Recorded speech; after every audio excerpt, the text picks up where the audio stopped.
a simple and expectant faith. For so long, I had tried to wrap my mind around God's ways, treating faith like a puzzle I had to solve.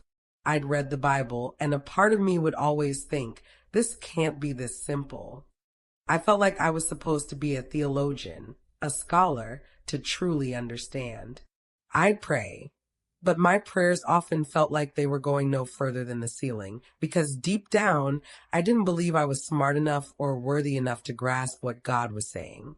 I'd put a principle into practice, only to watch it falter because my expectations were more rooted in my own efforts than in God's promises. Then, one day I just stopped. I was exhausted from trying to earn understanding.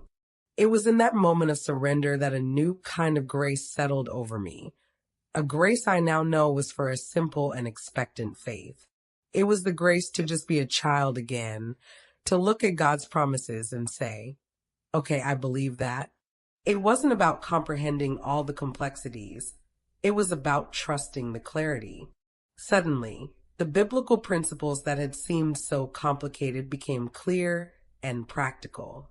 I started to put them into action with a quiet confidence, no longer questioning if they would work, but simply expecting them to. I began to approach God not with a list of my own inadequacies, but with the confidence of a child approaching a loving parent. I learned what it meant to write my own ticket with God, not through arrogance, but through the unshakable belief that His Word is a rock-solid foundation for my life.